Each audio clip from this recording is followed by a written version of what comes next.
vamos entender primeiro o que seria esse reagente limitante, assim. Eu até coloco, eu trouxe isso do livro para cá, que por definição um reagente ele é chamado de limitante se ele está presente ali em uma quantidade menor que a sua proporção estequiométrica em relação a qualquer um dos outros reagentes.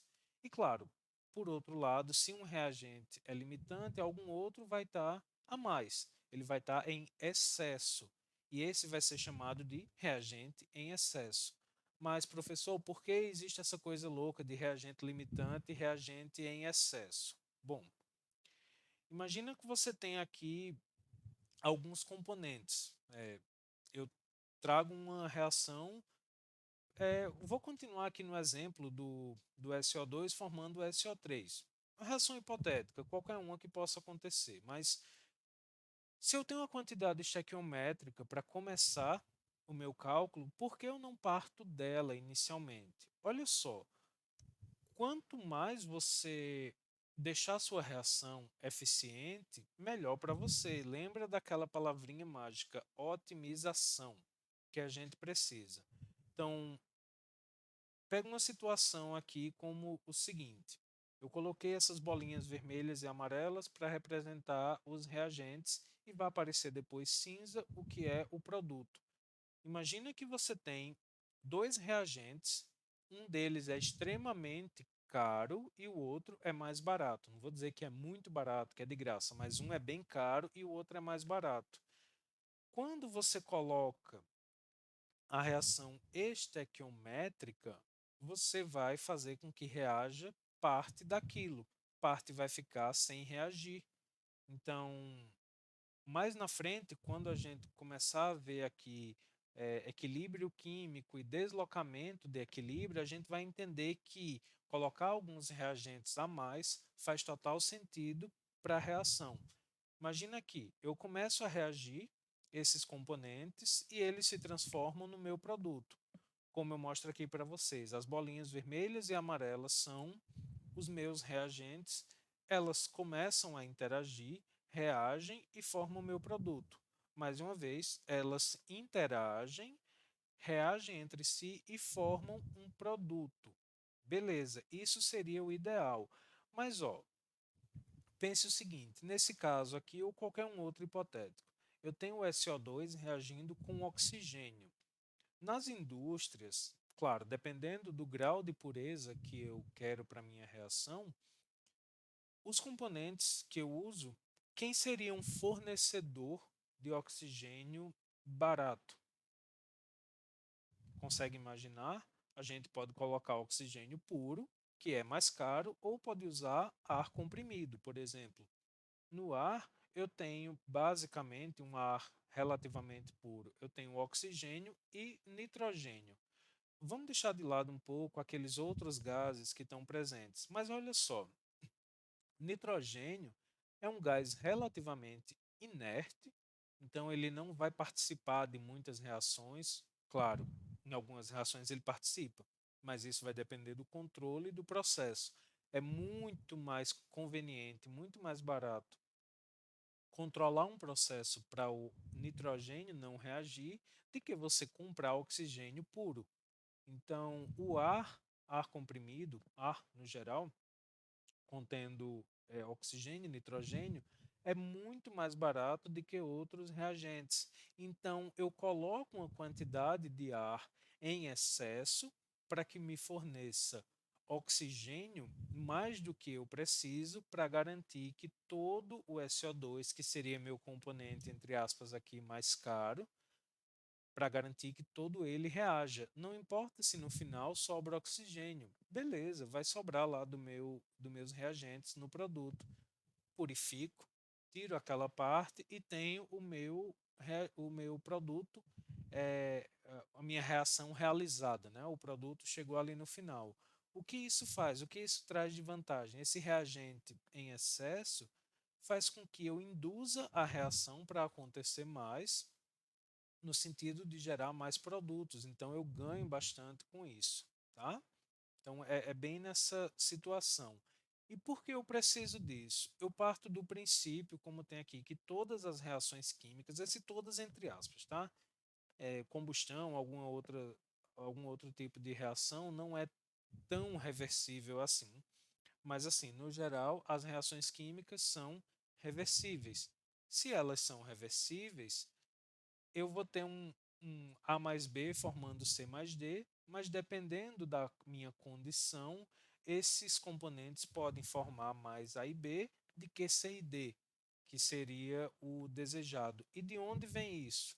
É mais uma informação que eu quero que você observe e fixe bem. Lei da ação das massas. O que é a lei da ação das massas? As massas agem. Então, se eu tenho uma reação acontecendo, ela vai depender do quanto eu tenho de reagentes. Esses reagentes vão interferir na minha velocidade de reação. E, claro, os produtos, para atingir aquela condição de equilíbrio, né, no sentido direto ou sentido inverso, como a gente está acostumado a ouvir isso em química, vai ser modificado de acordo com as minhas massas presentes. Então, se eu tenho condição de equilíbrio, eu tenho reagentes formando produto e, ao mesmo tempo, produto formando os reagentes. Se eu quero um determinado produto, eu tenho que promover alguma coisa que faça o equilíbrio daquilo ali, que aquele equilíbrio seja deslocado para o lado dos produtos, tá? Então, assim, eu vou depender de condições como, por exemplo, concentração inicial dos meus reagentes. Aqui eu coloco V1 e V2 como as velocidades de reação no sentido direto, A e B formando C e D, e o V2 no sentido inverso. Quando eu tenho o meu equilíbrio dinâmico, né, aquela condição de que a mesma taxa que se forma produtos forma reagentes, então as velocidades estão as mesmas. Eu atingi aquele ponto de equilíbrio dinâmico. Por que equilíbrio dinâmico?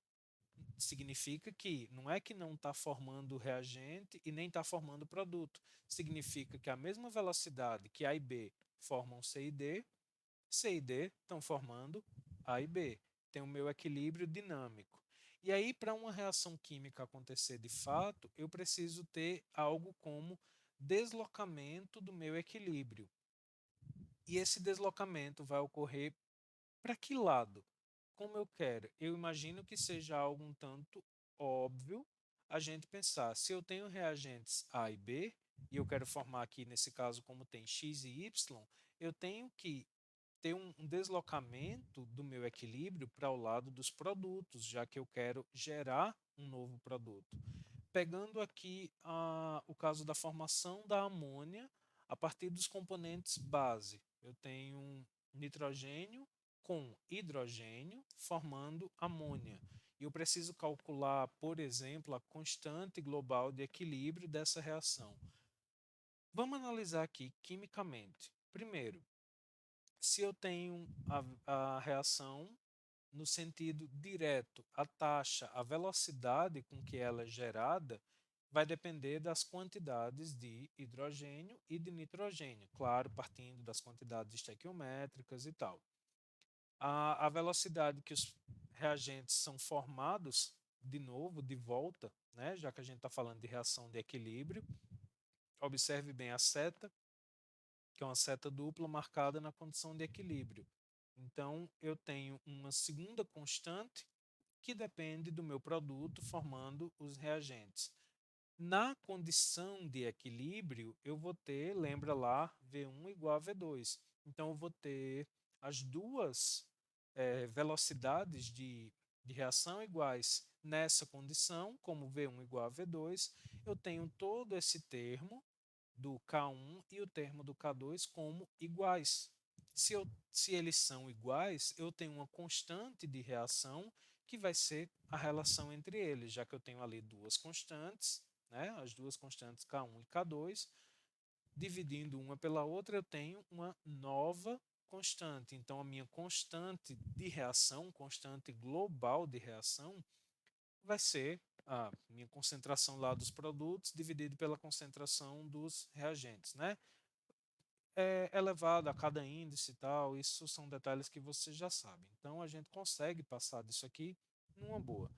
Mas voltando, eu preciso formar os meus produtos. Eu necessito dos produtos e não do equilíbrio ou dos reagentes.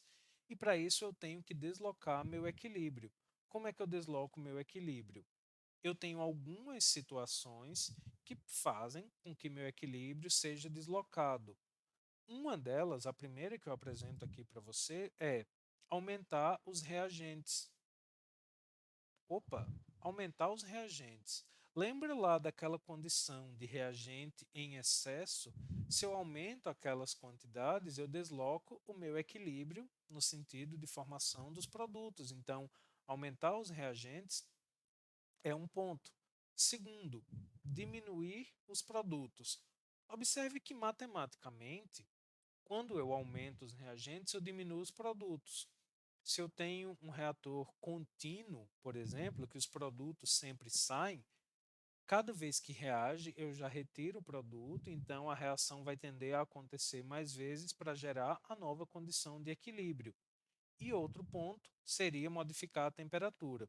Claro, além de uma série de fatores de controle do reator, modificação de área, de pressão, existem muitos controles que podem fazer dentro de um processo. Então, eu trago uma ilustração para você aqui, para que você observe o seguinte. Na primeira situação, vou colocar bem direto, uma reação de um componente A gerando um componente B.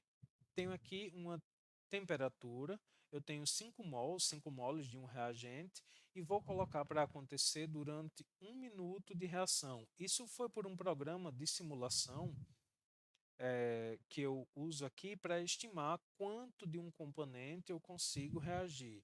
Então, observe o seguinte. Quando eu tenho aqui, veja que está lá os 5 mols do reagente, o tempo está passando e eu tenho a barreira da energia de ativação, claro, e veja quanto é formado com o passar do tempo. Observe aqui que com esse ainda conseguiu se transformar em produto, mas pela questão do equilíbrio, ele voltou para a condição de reagente. Então, nessa situação que a gente tem 5 mols de reagentes, na prática não conseguiu, nada conseguiu ser alcançado. Então, nenhum produto foi gerado. Vamos observar então a segunda situação. Veja que é o mesmo componente A formando B, só que agora eu aumentei a quantidade de reagentes.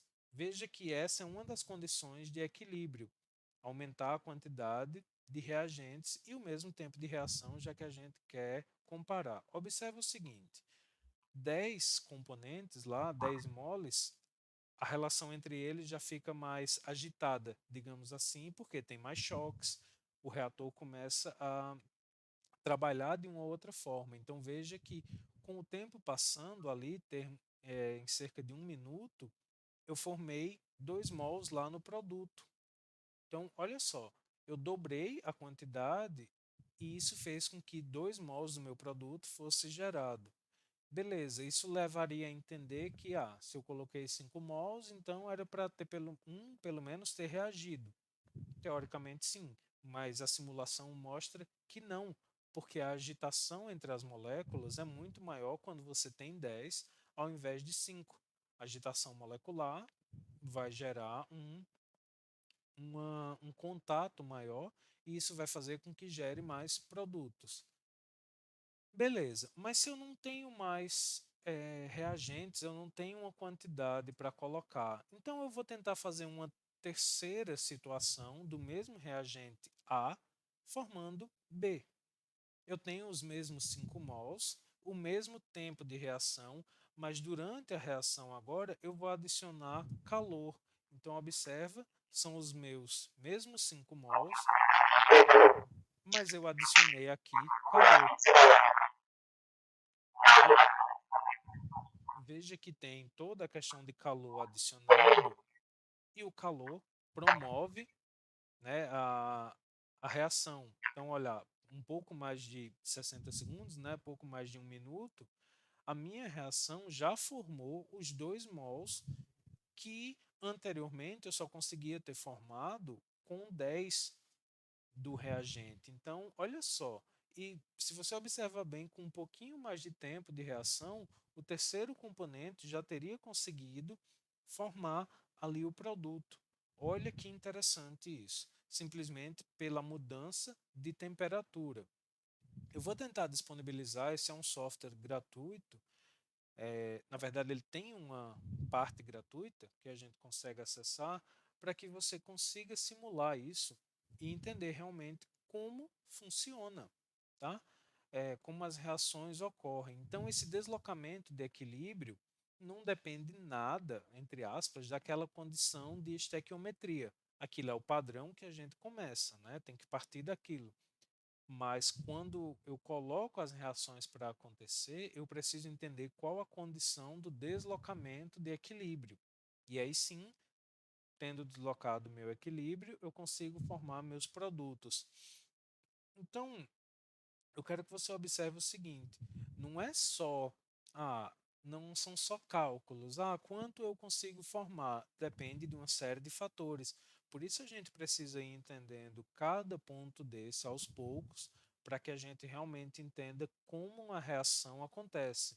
E imagina só fazer um balanço de massa com 10 equipamentos, se um desses equipamentos é um reator e tem uma corrente de reciclo que muda a taxa de conversão ali, muda a taxa de transformação do seu componente, tá? São várias coisas, é isso que eu deixo, e assim, é muita coisa, muito conteúdo, e como eu sempre falo, não acumula, não deixa essas coisas acumular, faz os exercícios. Lá no livro tem bastante exemplo, tem bastante exercício, mas é isso. A princípio era isso que eu queria mostrar para você hoje. Então a gente finaliza por aqui essa aula e eu fico bem no aguardo assim do seu comentário em relação a isso, o quanto a gente consegue calcular, como essas coisas de equilíbrio químico se desenrolam e também entender como começa a funcionar um processo com reação química. Beleza? É isso. Valeu, galera. Até a próxima.